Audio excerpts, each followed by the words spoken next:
once again. This is Talk and Know.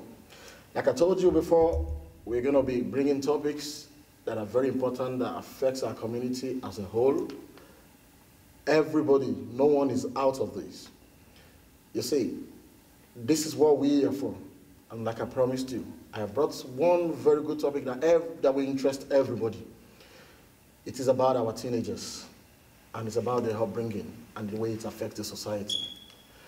I am not an expert in this role, but trust me, I have here with me in the studio some guests that will be able to talk very well and shed more light about these things. And I want you to listen attentively. Pick up some things from there. It will be useful for you. See, the way you manage your children at home might be different from the way we do with ours. But you see, this is a forum where we gather knowledge, you see, for effective child upbringing. Do you understand? This is reality.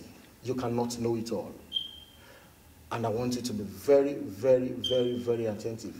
If you want, you can grab your pen and your paper like I am doing here. I'm going to put down some points that's going to help me. So, I'm going to introduce you to my guests, but before I do that, my name is Kunle Adeodu. Nice seeing you guys again. So, with me here, I have Alaja Mrs. Oluwatosin Taibat Olafimio. She is the convener of the Idowu Olafimio Foundation. Oh, there was a program last week and it was a success. It was actually talking about this very particular topic we're going to be discussing. You see the way it is, we have a common mind, isn't it? Yes. Oh, very good. And you see, when we work collectively like this, we are bound to achieve very good results. Yeah. And trust me, we're getting there. And welcome to Talk I Know. It's nice having you right here with me. It's my pleasure as well. Thank you very much. Thank you so much. She's my sister, and it's a good one to have you here. Thank you very much. Pleasure. Thank you. All right, thank you. And here with me, I have Mr. Dari Adetuberu. He's a pastor with Redeemed Christian Church of God, Kingdom Connections in Blanchardstown, Dublin 15 year. Well, he's involved with the TYT Soul. That's a youth community development initiative. Oh, very, very, very, very good one. I know we have enough experience to share with us today. And he's a principal for the Redeemed Christian Church of God Bible College here in Highland. Wow, we're bringing to you big knowledge today. Sir, welcome to this show, sir. Thank you very much. Thank you for having me. Thank you. We're so happy to have someone like you here with us. And I will remind you, these people are parents as well, and they have teenagers. So they have first-hand experience in all these things. And I hope we'll be able to grab something from them. Thank you so much, sir. It's a pleasure. And lastly, I have here with me Brother Phillips Uzoma. Brother Phillips, it's not a coincidence anyway. I know we've been looking for a kind of opportunity like this to be together and talk about this. I know you have passion for something like this. I remember you did a program back then in Georgetown, bringing people together and talking about community development, youth and stuff like that. Wow. Well, this is a very good platform for you to tell us what you have in mind and stuff like that. I know you have experience in that. He is a minister in Mountain of Fire and Miracle Ministries. And he's actively involved in community development as well. He's into youth and community development training. And you can see we have most people here with community development activities in them.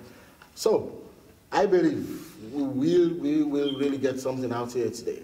Now, let's get to the point for today. You see, in recent times, there has been different issues as regarding our teenagers here and there.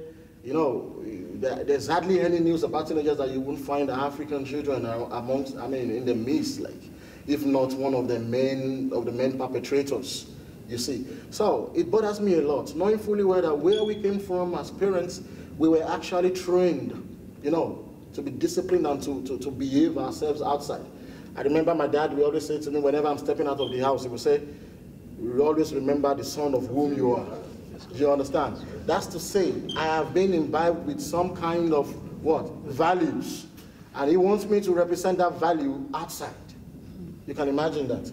But now, I wonder, when I look at some of our children these days, Not all of them. We have very good teenagers around. Not all of them are bad. But you see, when you see some of them being named and marked as the black sheep around, you begin to wonder, were they not trained properly at home? Or what could the problem be? Is it as a result of the society we are?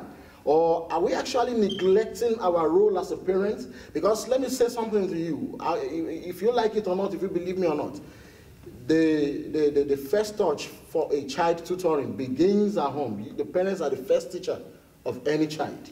And it's the value you put in them. That's the value they will represent. But I'm here to learn. So let me put it that way. You see, so it baffles me. So I'm gonna throw it open to us. And what do you think the problem is? If I'm gonna start with Pastor Dara Retuberu, what do you think the problem is? Is it parenting or is it the society? Tell us, please. Thank you for having me once again, and I say greetings to those who are viewing. Raising children, generally, and in particular teenagers, comes with a certain peculiar set of skills and needs. There's a saying, they say it takes a village to raise a child.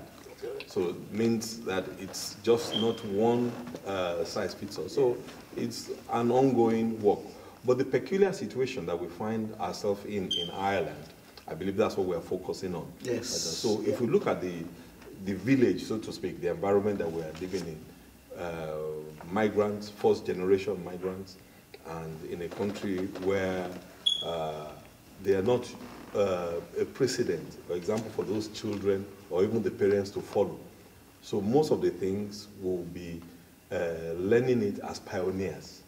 So a lot of issues are surrounding that because many things are new to everybody, both the parents and the children. So that's the environment where we are in. So now, what do we do in such situations where we're also doing things like this, sharing knowledge together, sharing experiences, trying to build positive solutions for ourselves and our children? They are very, very necessary because there is a tendency for things to go negative if you leave it natural. There's something they say as well. If you leave your back garden, it doesn't take any effort for weeds to grow. But if you want flowers to grow, you have to do a lot of work. Keep cultivating. Yes. So that's what we have to do. So that's where I think the main problem is. We're in a new territory where all our systems from back home, our culture, our learning will be tested with the environment, and we need to deliberately shape it to make sure the positive come out. Oh, thank you very much, sir. Mrs. Lafemio, well, you are a mother and I know you have teenagers as well. What do you see to that? Thank you very much. And I say hello to everybody viewing us at the moment. In support to what Pastor Adetibera just said, I'll say I want to take it from there. There's this thing we call cultural shock, because I remember last week in the symposium we had, something like that came up. You see, cultural shock, when people like we were trained in Africa, okay, and now migrating to Europe. We want to bring our own cultural way of doing things and combine to what we have here in Ireland. It's not going to work. Okay. Because, like you said earlier on, I remember myself when we were being trained, when we were growing. You know, there are things we do. Our parents used to tell us, if you want to greet, you start from there. As a girl, you have to kneel down and the boy prostrates. But here in Ireland, in Europe, it's different. Because even the children, when they try to do it, and they get to school or among their friends, which are European kids, they're kind of looking at them, what are you trying to do? You know? So, and apart from that, even when you're trying to say things, or probably, you know, and another thing is, when you are talking to your child, you know, we don't look back into our parents eye to eye, no eye contact. But here in Ireland is a different thing. You understand me? Yes. So all these things are key things that is affecting our children, because I want to teach my own child the way I was brought up with my own culture. And now my child is trying to imbibe, to take the culture here in Ireland with what they were being taught in school. And another thing I see is what we call this technology. In our own time, we grew up in analog life, but now it's digital. It's a different thing. See, when you are young, that back time in analog period, even you are not at home, your parents will know, okay, I give you how many minutes to come back. Look, this is my saliva on the floor. It must not dry before you come back. And even if your parents are not home, not at home with you, you are at home by yourself, your parent can still say, I know what my children are doing. But here, even when the children are at the peak of your nose, once they have their phone with them, you don't know what they do. Lot of things, even when you are trying to teach them, this is the way, my child. But once they have their phone with them or whatever on this thing we call technology, they go viral. They do things, most especially on Snapchat. You cannot control. Even if you try as a mother, oh, I want to be my friend, I want to be my daughter or my son's friend on Facebook or wherever, the children outsmart us. They change the name, open another account. You understand me? Yeah. So all these things are the things that is accumulating and is affecting our children. And we parents, some people already, I know they are relaxing. We don't have to relax. We need to buckle up and see what we can do. And that is the more reason we had the event last week and we are just starting. And I think if we parents now come together, don't let us sleep, because these are our own tomorrow. The children are our tomorrow. We need to do something. We need to start now. It's never too late. We need to start doing something. It's not only in the church, not only in the mosque. When we have some, the pastors trying their best to put the children right, you know, okay, for example, now the pastor will say, this is the way to go, we have to do this, and we have to compel the children to go to church. These children follow us to church. As a Muslim, my son or my daughter, I want you to go on my own way. I compel them to come to mosque, and they followed me. But why don't we try in another way to compel these children to do things right? Maybe like the phone they're using, we should look for a way to say, okay, out of the 12 hours you use in a day, I only want you to use your phone for 2 hours. And I want the phone. You make sure the phone is with you. If not, all these things we are doing, we were saying, is not going to move an inch. That means some of the problems, or if I say the way you have actually said, you know, the parents have a vital role to play. Lots in this. They have vital role to play, because as a role model, we are the role model for the kids. Yes. You understand? Yes. We are the role model. And you that want to stand as a role model should have something tangible to give to who you are acting for as a role model. Don't allow your children to choose a role model from outside. That means you already failed. Very good. Because somebody was saying, we need a role model in the community. Before you can say a role model from the community, you as a parent, as a mother or as a father, what have you for your own child to choose you as a role model? Then if you can't give anything to your child as a role model, you already failed. Thank you very much, Mrs. Olafumiyo. That's a very important one, and I love the way you bring it up to us. I mean, it's very important. You see, this shows that the parents have a very vital role to play in the upbringing of the children. Let's hear from Bro Phillips Uzoma. What do you think about this? The problem we have now, is it from the parents, or just tell us what do you want to say about it? Thank you very much. It is from the parents, and it's from the society as well. I'm going to marry them, but academically speaking, they said, family is the first agent of socialization. A child knows the first teachers of any child is the parents. It's the parents, yeah. The first, this is good, this is bad, a child knows is from the parent. And it is called value, that every worthy parent endeavors to imbibe in their children. Discipline, where a discipline lacks in a family, in any society, wherever people gather, and discipline lacks, is a family in chaos, is a group in chaos, is a society in chaos. And that is why we're here today.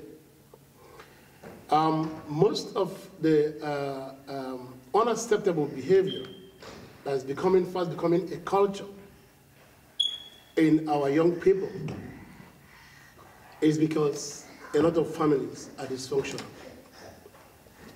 A lot of homes are not working right.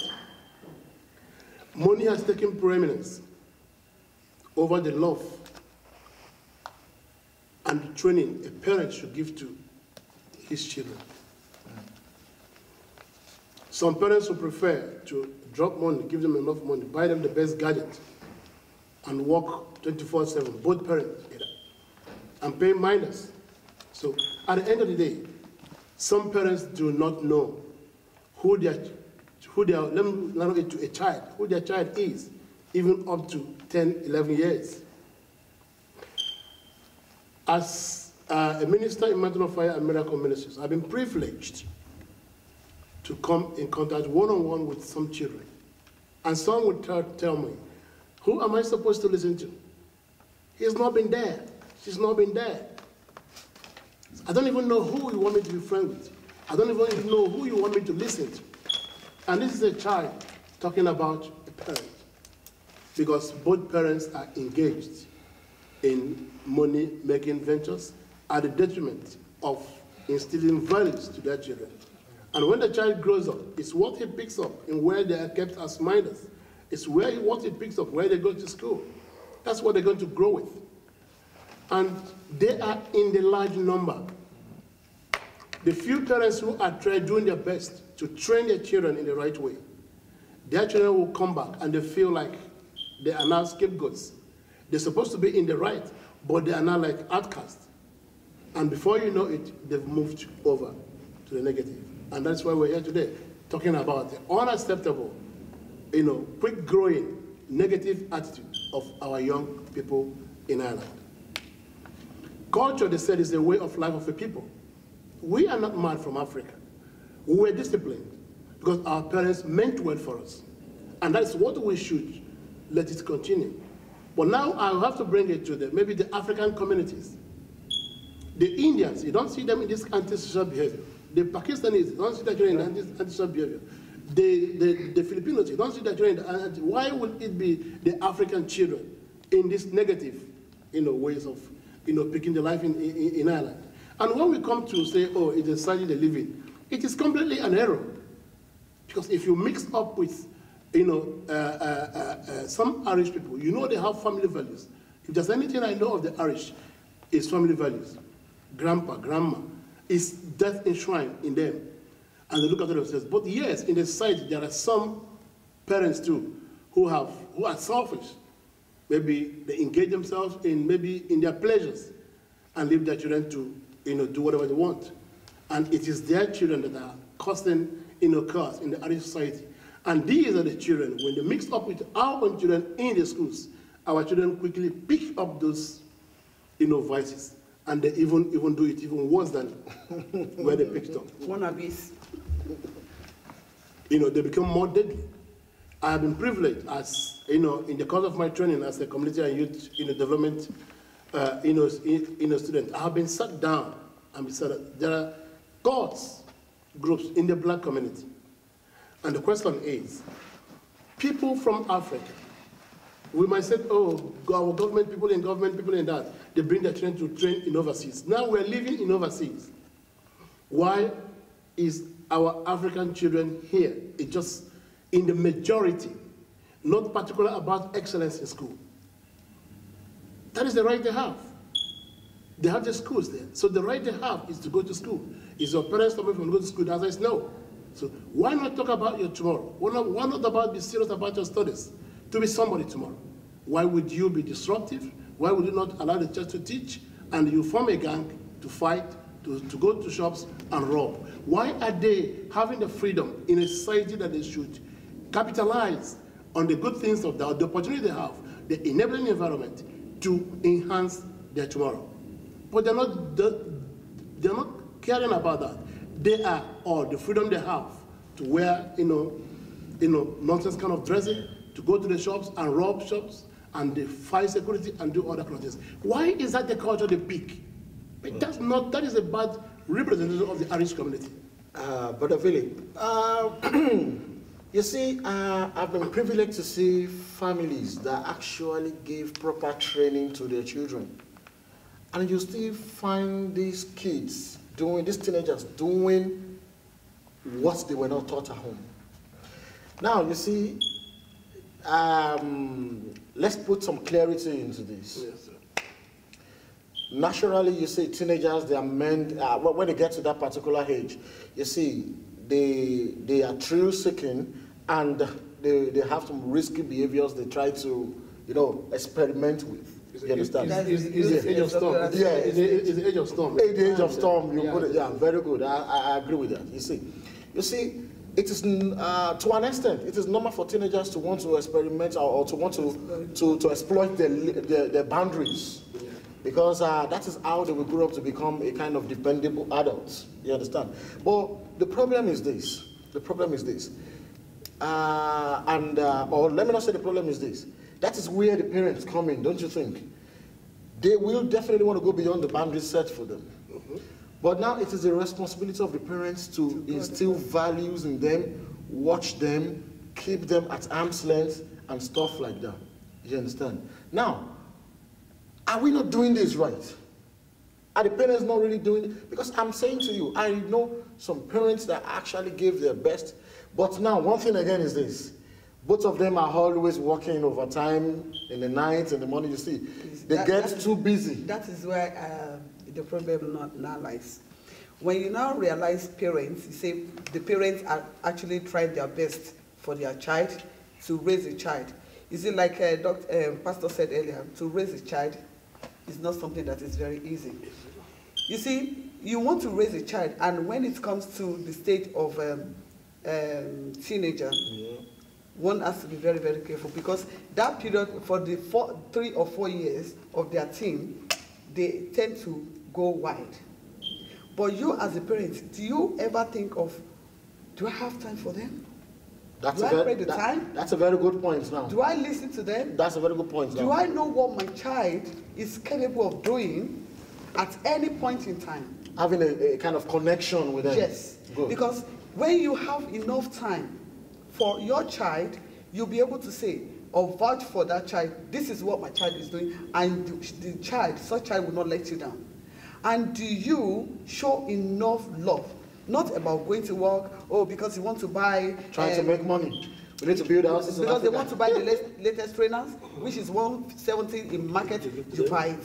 They want to go to rights, to join their group, you let them go. And even not letting them go, you go, drop the child, and come back home. You were not even there to say, what is going on? That is not love. The children need love, and they were being denied from this. You see, when we were growing up, our parents tried as much as they could to show us love to the extent I would be thinking, I don't want to do things that my parents will not like. It's because of the love. You show love first and let the child know you are showing love to him or her. Then you are expecting something bigger in return from such child. But there is no love. Everybody wants to make money. We want to build houses in Nigeria and not even know if you will be the one to live in that house. No. You understand? And one thing is, when a child is doing anything or do something right, do we praise them all the time? We need to encourage them. This helps them to build their self-esteem. Because when a child tries to do something, you are never pleased, especially with mothers. And so, and if you're what has that done? What you did, your effort is not enough. But no matter how, we should try and encourage them, praise them as much as we can. This will help them. Even when they are in the midst of their peer group, they see themselves as at the top. And another thing is, when we are training our children, this is what we want them to be, this is where we want them to be. You know, the government is bringing in another trouble in. You want to train your child, and the child now goes out there, my mom smacked me, because she knows there's a law that says a child acts something, and you are not allowed to touch the child, and the child thinks, oh, I can do whatever I want to do.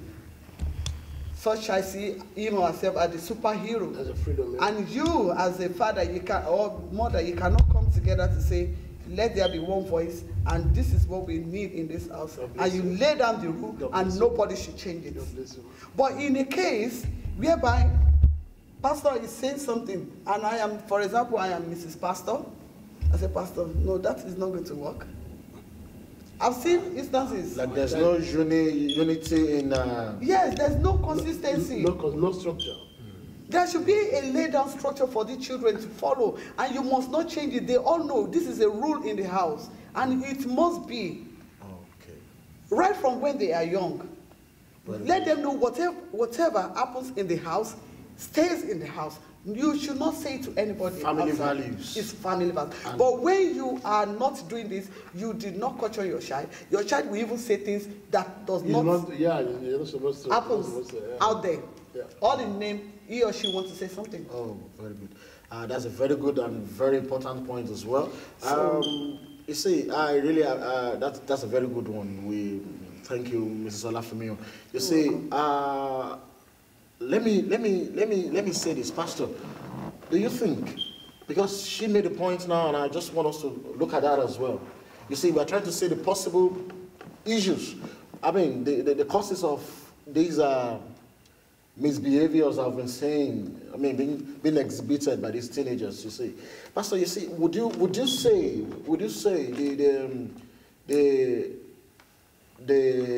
let me put it this way, I want to put it in a way that we will all understand it. You know, like, we have single parents. Do we have these problems most especially with families with single parents? Or, because I've seen instances like that.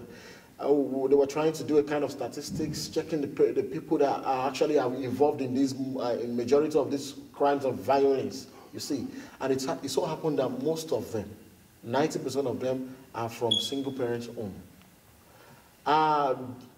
I am just asking, do you think it is one of the causes? Because when there is no fatherly figure that a child can, because I know back there in Africa, your father, even if your mom cannot say much to you, the moment she says to you that, oh, I will tell your father when he comes back. The fear will be there. The fear will be there. But you see, in a home where the father is not there anymore, the children tend to take the mother for granted, like, you know? Yeah. So what can you say about that, sir? I hear that, and you know, with all due respect, I want to also defer to Mr. Olafemio on that, because there are single parents for various reasons. Yes. You know, and to, you know, honor late ID, because she will have a lot of experience in that area. In that area, yes. So, because there are, like I said, it takes a village to raise a child. There are, you know, multiplicity of reasons and situations in different families. Now, if you talk about families where, for, like Pastor Philip was saying earlier, dysfunctions and the family breakdown, the structure breaks down, and, you know, the mother has to be the only person raising the child. Yes, the issue of discipline, what we were talking about earlier, becomes quite challenging to put in place in the family, because if the mother, or even if his father, it will become the sole breadwinner, operator, discipliner, everything in the family. Tasking. It's quite tasking in an environment that you don't have the kind of support structure that we have back home, you know. So it breaks down. Maybe the mother wants them to do a particular thing, but by the time she's gone through war, she's tired. She can't enforce that rule, you know. And children, particularly when we're talking about teenagers, we mentioned something that's very interesting earlier, that is the age where they explore. It's very natural, and parents should note that as well, because we were once teenagers ourselves, you know. It is very, very necessary and valid for teenagers to test the values that we are instilling in them. So if that value is not a strong value, they check it and they find out it doesn't hold in society, so they reject it. So, so while the parent is trying to instill the values, the single parent, it becomes very, very difficult for them. Yes. So, without any gainsaying, said earlier, family structure, the dysfunction, the breakdown in family, parents trying to chase money, it can be for pursuing a lot of things, but it might be, some people find it difficult to make ends meet. You know, maybe none of the couple is in a job that is very, very lucrative, and they want to think, oh, how do we make the best for our children, even for the sake of the children. So a lot of wisdom comes into parenting. And in an environment where we can't use, you know, the discipline structure we have back home, Yes. which I can say it worked, but sometimes there are some negative aspects of it, you know. So discipline does not need to be punishment. Yeah. Yeah. Quite a lot of times, that's the challenging part of where we came from, you know. So trying to put discipline for children here, for the parents here, is something parents might need to learn in this environment. You know, like you're saying, you can go for courses on parenting, you know, positive parenting, all those kind of things that help develop, because you actually, it's good to become self-aware. There are different kind of parenting styles. So a parent, first of all, needs to know their own style, how they're parenting the children. And it might not work for every child. You discover I have 4 children. The way I deal with number 1 is not the way I'm dealing with number 4, because it works totally differently. They will respond to the same thing, they will respond to it in different ways. Different ways, Yeah. yes. So if we try to get ourselves informed, like I said, all these awareness things that we're doing, you understand that, well, there is a huge part we have to play, not just the children, and I think we can begin to move towards a better integration of our values, of our systems, and helping our children. Some might still drop out of the net, you know, but I think majority will be helped to positively grow up and be useful in the environment. Very good. Thank you so much, Pastor. You really shared a good light on that, and even myself, I think I get some clarity from that. You see, having said that, Pastor, there's something I need us to look at as well. You see, because the way it is so much coming to me like the majority of the work starts from the home. Yeah.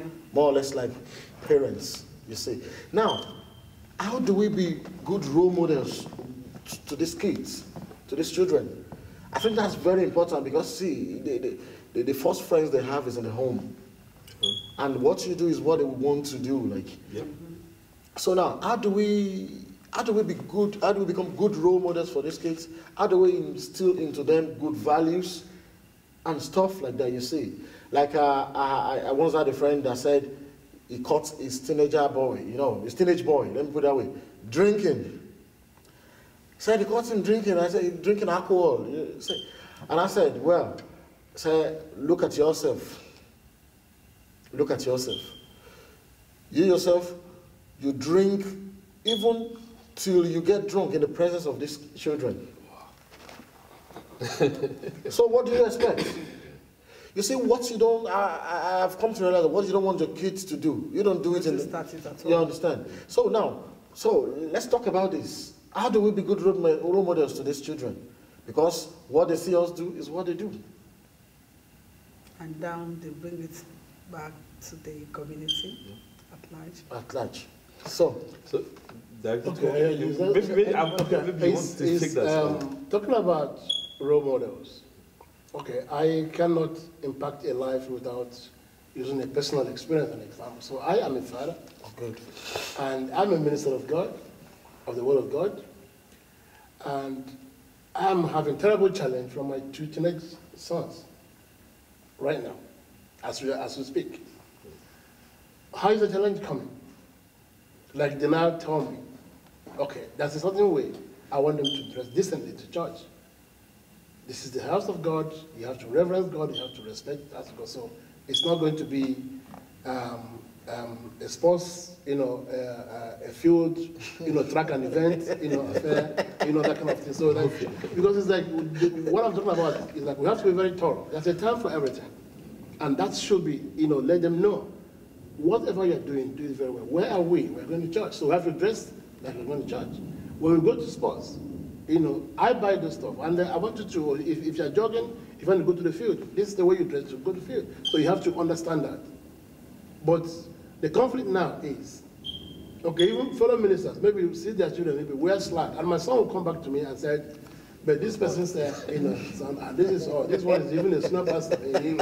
So that becomes a challenge to me. Okay? Wow. And then it's going to be a difficult thing. He wants to throw away what I've said to him because he has seen another child of a fellow minister coming to church, even with a dirty, runner, and they think it's okay. That is one. The next one is like you talk about alcohol. Like my children will come to me and say, I'll ask, at what point did this unruly behavior begin? Is it what I'm teaching in the house? He said, no. Now, when did this start? He said, this is what I learned in school. This is what my friends. So now it comes back to without stereotyping the single mothers, and the different categories of single mothers. I know single mothers who have up to 5, 6 children without the father there, and the children are the most wonderful children you can ever see. Without the father being there, they're very respectful. They're very serious about the education. Nobody will see them. I'm saying, but their father died long ago. But there are some only 2 children, and because only 2 children, and then they will corrupt the rest of them because there's nobody ever sit them down and said this is not right. I have been challenged by several, mothers. A child unruly behavior inside the Church of God. I said, man, this is we can sit down and see how we teach this children. Are you telling me I'm not training my child? He began to challenge me right before the child in the house of God. So that's the mother, that's a single mother. And may not even have lesser children than those ones who have up to 5, 6, and the children are coming out very well. So if my son comes to me and said, if I ask, I don't know where this is coming from. This is not me, this is not my wife, and this is not what we're saying to you. So how is this coming from? It's always coming back to I learned this in school. So then this school, who are they? Those children still have backgrounds. They come from somewhere. So which means these are the ones that are not being trained. But they'll do every effort to make sure they let those ones that are trained to come to their way. And you know what peer influence does? You buy a child a runner, and they say to you, oh, they're going to laugh at me. Do you understand that? They're going to laugh at you. So what is it? This is a runner. It's bought in the market. Because it does not wear a particular name, yes. They wouldn't want to wear it. It's not a particular model. Because there are some parents who will say, I have a friend whose wife said to him, please, I don't want you to give these children a wrong impression. We don't know what tomorrow is going to be. So go to Penny's, buy them anything. I don't want them to be trained in this way. If it's not Timberland, they don't want to wear. What if tomorrow comes? Do you know? So such parents are still there, making sure there's a balance. But there's some children that say, but whatever it is, they give to them because the children will just go out there, leave them to do, I call it selfish parents. They wouldn't want the children to disturb them in what they want to do. So whatever the children want, they give them and let them out. And that is where we're here today, talking about this unacceptable juvenile delinquents. But those ones that are not trained are infiltrating into those that are being trained. So that brings us to peer influence now. Peer influence. So that means there are sometimes we try to be a good role model to these children at home, but when they get outside, you see, the excitement of the outer world takes them away from the good values that has been, that's why the checkmates has to come in. You need to check on them from time to time. You see, I'll have a point that I want to draw in about the single parents. See, people were just saying target single parents, not only single parents now. Any family, like God made Adam and Eve for a purpose. Once any one of them failed in a marriage or in any family setup, it's going to have effects on the children. On the children, yes. I have a sister. She single-handedly trained 5 children, and they were well trained, well brought up, right in this country. There are too many of them, eh? Well trained. Too many of them. When I say well trained, she's somebody I see her as a role model that I even want to emulate her. My late husband used to say, do you see your auntie? Do you see? No husband. I want to say, people that say, oh, I'm a single parent, that's why your child is not behaving well. They don't know what they're doing. They're not doing themselves. Because I remember back home in Nigeria when we were young, even the one that seems to be single parents want to really strive, they strive very hard to make sure the child or their children are well trained and they become somebody important in life. Very reliable. Yeah. It's because we just meet ourselves in a place full of gold and enjoyment that we think single parents, we just target to be something nice, or I'm a single parent. That's why they are thinking they can do every bullshit They want to do. Very good. You call yourself a single parent forgetting you have a child? A child. Very good. A child to cater for? Very good. And what is it you are actually doing? Single parent, you don't have the IQ, the brain is not working anymore, or what? I don't get it. It's something that is very irritating. It's no place for discipline anymore. It's selfishness. You've forgotten the way you were brought up. Though I've seen from these environments, like I categorize them into 3. There are some people want to train their children the way they were brought up. There are some people that think, okay, you are in Ireland, where there's everything. The government, just look at what they're doing in the Jamboree, yeah. And the other ones just feel, I don't have to bother you. Just go ahead and you just get one day. When the child keep roughing it from one place to another, maybe by virtue of luck. Just by accidental Yes, parenting. the child can make it. But you can't compare to somebody that all through of their life as a parent, what the main concern is about their children. Very good. Because they believe those are their tomorrow. Are their tomorrow. It's not about party. Our African people, most especially Nigerian Yoruba mothers, it's about party. When you call them to an event, let's talk about our children. What can we do? What can we offer? You see, I get from you, I get from friends, but we like to hide things. I'll tell you, it's of no use. My children will do fine. And they are lying. People you see out there, they are wannabes. They show, we are the one in town. Please check them very well. They are just empty barren. Big time. Empty barren. But this is the time. This is the time. Everybody wake up from your slumber. Let's work together. Because even if you say my child is not among the bad ones, these children are not bad. Do you understand? No child is born to be bad. Well, I won't say. But it's how they were being trained. And yes, it is. And another influence. thing, you know, the government is not helping because the government here in Ireland, they want to put a kind of round peg. They want you to put a square peg in a round peg. Excuse me, is it going to work? Yeah. It's not going to work. You understand? Because they want, okay, if you talk to a child or try to slag a child, they'll be thinking, oh, it's an offense. You don't have to do that. Yes, that takes us to the last part of this discussion. Topic, okay. Yes, because we've talked about family now. It's the family. And I know in as much as we all agree that family has a lot to do in the upbringing of these children. Let's quickly talk about society as well. And I mean, the government policy, this is Europe, like it's different from where we're coming from.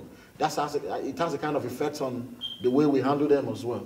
Just like you said now that there's a limit to which you can actually enforce something on your own child. Because of the fact that he knows that if you get too much with him or her, he has guard's number, he can call the guards, he can take a step against you. And I think we need to talk about that as well. I want to say a word on that. I have a 5-year-old daughter who just started school. And just barely 1 month into the classroom, and she's coming to tell her mom, if you shout at me, I'll call the police on you. Oh my God. Now, this is where the society, 5 years old? The society, comes into play. I, without any apologies to anybody, I say it's kind of an unwritten way of trying to disrupt a system by starting, putting negative ideas into young children. Allowing the kids to work against the parents. Yes, if truly I'm a trained teacher and I meant well to bring a child in the right way, I don't think that is the right way to, it's not the first thing to teach a child. Because that obviously is for that child to start at that very small age to begin to disagree with the parents. That is very negative. And it is very commonplace in the Irish society. Yeah. But this is where I will always stamp my feet in. And I'll tell my children that I am your father first, and I love you. That your teacher is paid just to put you through. But I have a devotion over you. I'm stuck with you. Even as you grow old, you are my child, and I am your father. But your teacher, if you move from this school to another school, whether you're dead or living, that teacher wouldn't know. So you are better off working with me than having to listen to that negative. No parent love hates his child. Good. All they do is work towards the betterment of their children and their future. But here, to me, for every one of us, we have to keep our eyes open and know what to pick from the society and know where to dig our heel in and say no to that. No, I'll tell my children, I am involved in the government. I'm being trained in this way. And I know you're right. Your right is that you must go to school, and I am making it available to you. But your right is not for you to make me to be a miserable old man at the end of the day. That's not your right. So if anybody in the school system is telling you that that is your right, that's not your right. That person is the one who hates you. We need to define this. The policies are there. But those who are implementing the policies, like let me start with the teachers, are giving negative teaching to our children, especially against the minority, black minority. And that's why our children are running with that and fighting their parents, thinking they're doing themselves good. But at the end of the day, now the society has come back again. The challenge is now back to us.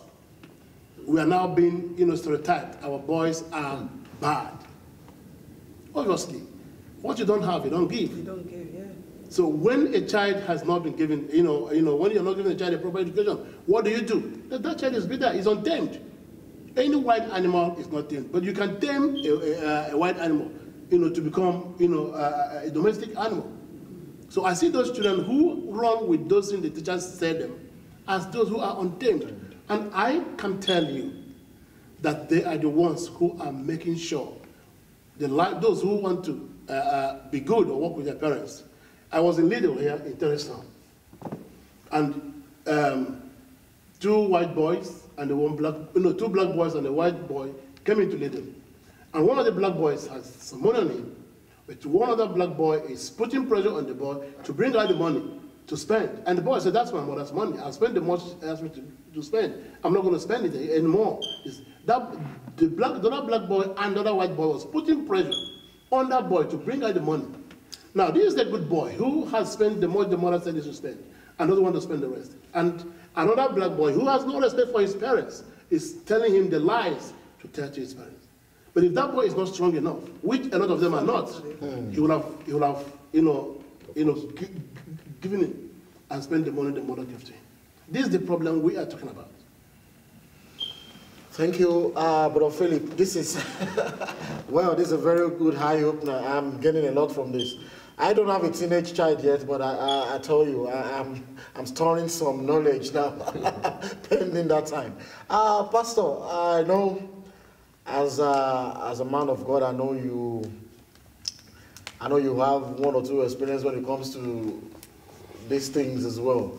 Managing the children with the concepts of God and stuff like that. So would you say the society as it is doing some damage to the upbringing of these children as well? Yeah, when we talk about the environment where we find ourselves, I think the main challenge that we have here comes down to the issue of discipline, how we make sure our values are transferred to our children. The way we were brought up is not the way the environment enables us to bring our children up. And it's known, very typical here that, African parents are going to smack their children, But we are here. This is how we turned up with the same kind of upbringing. So what I will say to that is, you said something very important earlier, Pastor, that other minority groups in Ireland don't get involved so much in these things. So that, I think, it's a thing that we need to do a bit of introspection as a people. That what do we want the future of our children to be? Because we are what they call being acculturized. We're aspiring to be out of our own culture. We look down on what we are we have. And who we are. And no other culture does that to themselves. So kind of in between. Yeah. So we have to really think about ourselves. Are we trying to become white people? We are, and we cannot be.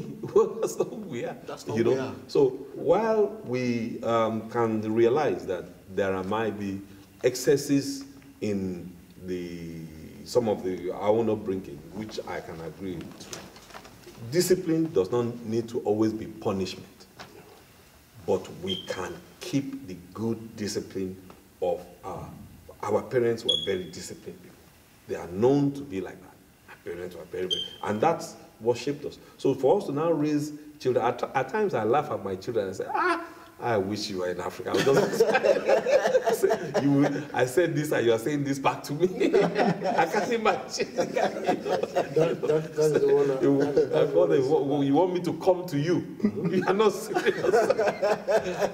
So we can teach them those things. We can teach them those things. This is how we became.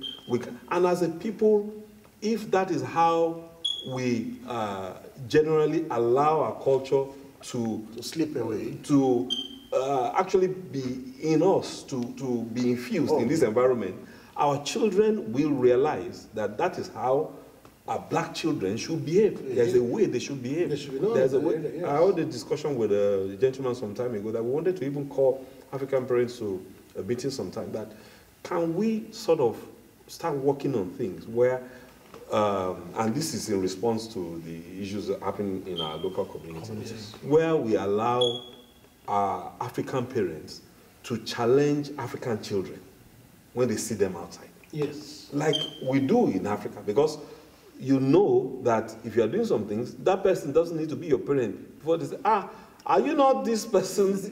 Leave that place right now, you have to leave. But here I say, who is that talking to? So can we sort of allow that our culture to start kicking in? And easily we will stop a lot of those things. Because some of these children that you're talking about, I happen to be very first-hand involved with a lot of them. I know them very, very well. Some of them are part of our church, that we've been in through so many things. That with the right environment, they will change. They are not really that bad children. Most of them have because they're not being checked. Yeah, they're not being checked. They're not being checked. Most of them have peer influences.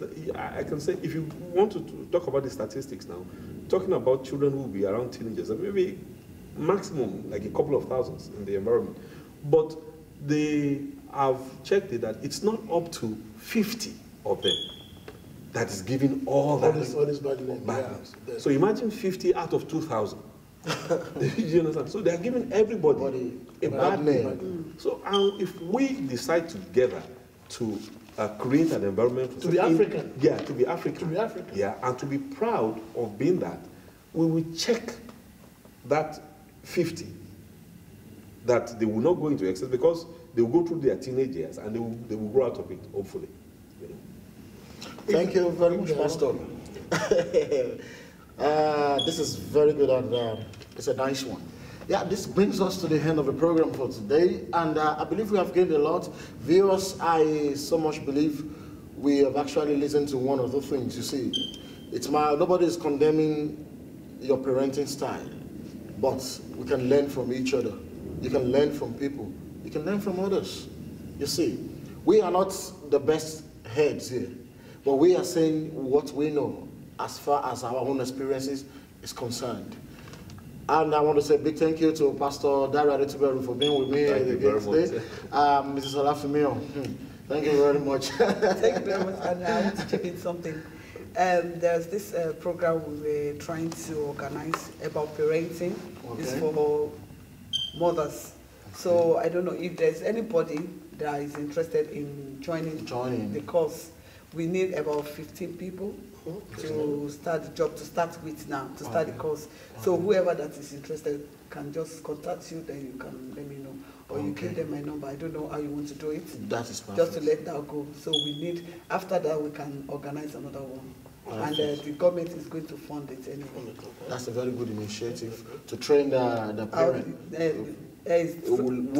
Women on how we can train our children. Positive parenting. So, yeah, on a positive parenting. Yeah. Thank you very much. That's a very good one. At least the viewers, you're listening to that. That's a program being organized for free for you to learn and gain some knowledge in the upbringing and teaching the children. I think it's a very good one. We shouldn't run away from things like this. Please, we need to be actively involved.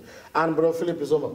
Thank you very, very, very much. You see, you wouldn't know I gained a lot from you as well, and it's in my pocket. I won't lose it. I'll keep that till the day my kids are up to the teenage age, and I'll tell them, don't you know, Brother Philip say something like that? And don't you know, Pastor Adetuberu said this, and my sister has already said this. I know if you want to behave like that, I know how to check them. And in summary, I just want to let us understand this. The parents have a role to play. The society have a role to play. You, as a teenager yourself, you have a role to play. Because see, this is the obvious truth. It is your life. Are you getting me? It is your life. Whatever you make of it, it's your own life. It's your own life. And I want us, as a community, as Africans as we are, to work towards this. Good ethics, you see, by their fruits we shall know them. Africans are known to be of good ethics and good moral standard. Yes. You see, you cannot be what you are not. So we should not allow the society to dictate who you eventually become. What you are is what you make yourself to be. It is what you will eventually be. Let us try, as a parent, to encourage our children, talk to them. We are not asking you to beat them like we do in Africa. You see, there are so many things we can do. I have some things that I want to say to all of us before we round this up. You see, teenagers are bound to seek some truths, you see, and exhibit some risky behaviors. You see, some of them are unprotected sexual activities. Sexting. What is sexting? That's the act of taking some corrupt pictures, sending it among themselves and things like that. These are traits of teenagers. You see, these are the stages where they try to find out about themselves. If it is not properly checked, they explore things. They explore their sex, they explore their personality. If it's not properly checked, it leads to all these things we are talking about. These are things that will happen. What we need to do as a parent is to be connected to these children and be able to check them. You see, we talk about tobacco smoking, alcohol use, and binge drinking. You see, I've seen little children, even not to the age of teenagers now, come to the shop to ask me. Oh, they say, can you please go in there and help me buy drink? You understand? They hang around the off license, and when they see an adult come and say, please, can you just help me buy drink there? And you begin to ask yourself, if you are not up to the age that can get alcohol out of that shop, why should I, as a reasonable adult, go in there and grab drink for you? You understand? You see, dangerous driving is part of these things. They try to, it's the age they have. They need, like the pastor said, they need proper check, discipline. Are you getting me? It's important that we, as all of us, should watch this. And let's work together. And finally, I want to say this to all of us. Let us get involved in things that will change our community. You see, it is the thing that we need right now. Like they say that your children is your future. If you end up letting them, if you let them go astray, that is, it will come back to you. when you are old, it will come back to you. You see, to put them right. You as a person should stand on your 2 feet and try and put them right. It is your responsibility. I'm a Christian, and the Bible will say that the children entrusted to you are your responsibility. So, what are we talking about? And I know it will be the same way in the Quran as well. So, what are we talking about? You are responsible for your children, and let us work together. If there is any program going on, let us put us together and support it. It's for the betterment of all of us. This is not about church. This is not about the mosque. This is not about anything. It's about us. It's about our children, and it's about our future. And I want to say thank you to all viewers as well. This is a wonderful one. And listen, there's going to be a live session coming up soon, and we're going to be discussing the same thing. People can call in from home. I'm going to let you know when that time comes. You're going to be able to call in from the phone lines that we'll be putting up on the screen for you to see, and that date will be announced very soon. When we bring up topics like this, you can call in and share your own opinion and experience, and let people hear you. Like I said to you, with Talk and Know, your voice will have strength. And we are here to give you knowledge. And this is what we do. And I say once again, thank you very much. And I want to say a big thank you to Ray Multimedia Productions as well. He is the power behind this. And believe me, he's been doing a very wonderful work with Talk and Know. And we have loads and loads of topics to bring. This is just the beginning. We're going places. Thank you very much. Once again, my name is Kunle Adeodu. Talk and Know. All for you. Thank you very much.